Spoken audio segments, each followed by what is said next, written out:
Oke, assalamualaikum warahmatullahi wabarakatuh teman-teman. Balik lagi di Bersyukur Win-Win episode 06. Di 06 ini makanannya semakin berkurang dan ini cuma ada nasi putih sama kuah sarden karena ikannya udah habis tadi siang, jadi kita cuma makan nasi putih dan ada kemplang bakar. Kita tetap bersyukur ya, kita ada air putih juga.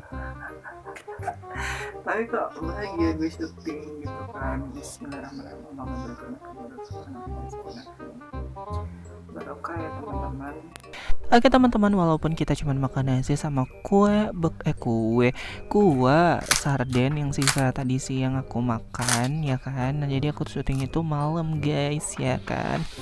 Nah, daripada kalian cuma nonton aku makan nasi, yuk kita mengedukasi diri kita sendiri. Yang banyak banget orang-orang di luar sana nggak terlalu kepo banget. Sebenarnya asal mula nasi bisa jadi makanan pokok kebanyakan orang Indonesia itu gimana sih? Teman-teman mungkin sudah hafal dengan istilah belum kenyang kalau belum makan nasi.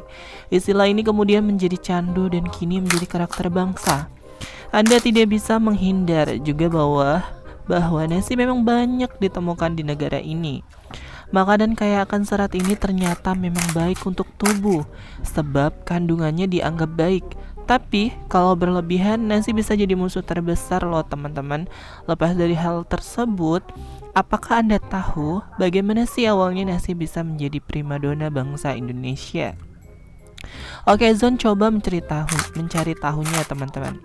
Dan menurut beberapa sumber, dijelaskan bahwa ada alasan khusus kenapa nasi yang akhirnya menjadi makanan pokok orang Indonesia. Perlu diketahui sebelumnya bahwa orang pertama yang mengonsumsi nasi adalah bangsa Cina. Dalam catatan sejarah, penyebaran beras Asia pertama kali terjadi di Asia Selatan, Asia Tenggara, dan Cina ke daerah lain atau negara, meskipun tanggal yang tepat mungkin kurang. Di area utara, Rasinica diperkenalkan dari Cina ke semenanjung Korea sebelum 1030 SM, Chen 1989. Budidaya padi di Jepang mulai pada periode Jomon akhir sekitar 1000 SM, Akazawa 1983.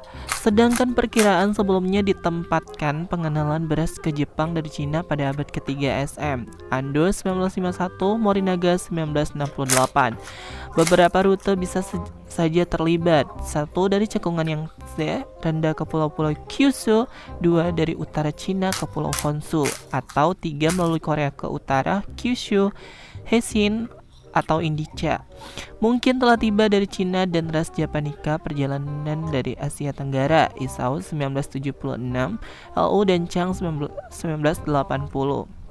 Daerah yang terdiri Uni Soviet diperoleh benih padi dari Cina, Korea, Jepang, dan Persia, dan beras tumbuh sekitar awal Laut Kaspia di awal 1770-an, LU dan Chang 1980.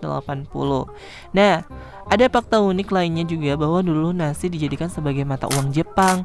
Hal ini dikarenakan nasi memiliki nilai yang sangat penting bagi warganya. Bahkan, beras pernah dijadikan ukuran seseorang untuk naik pangkat di kalangan samurai.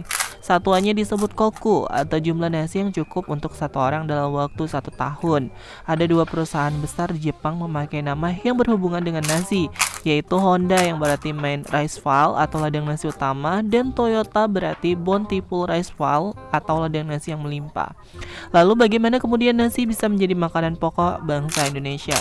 Dalam catatan sejarah, nasi terbesar di Indonesia karena penyebaran nasi yang dilakukan ras Indika. Dijelaskan di sana bahwa ras Indika menyebarkan nasi ke selatan Sri Lanka sebelum 543 SM. Kepulauan Melayu tidak diketahui tanggal. Pulau-pulau Indonesia antara tahun 2000 dan 1400 SM. Dan tengah dan pesisir Cina Selatan Sungai Yangtze. Selain itu, kisah nasi menjadi makanan pokok masyarakat Indonesia bisa ditemukan dari kisah rakyat yang sempat berkembang dulu, bahkan sampai sekarang teman-teman. Itu kayak mengisahkan cerita Dewi Sri yang dianggap dewa kesuburan teman-teman. Gimana menurut kalian? Semoga bisa mengedukasi ya. Oke teman-teman, kagak kenyang. Dan alhamdulillah juga udah episode 06. Doakan agar episode 07 besok makan enak ya. Sampai jumpa di episode ke-7 insyaallah. Wassalamualaikum warahmatullahi wabarakatuh. Bye.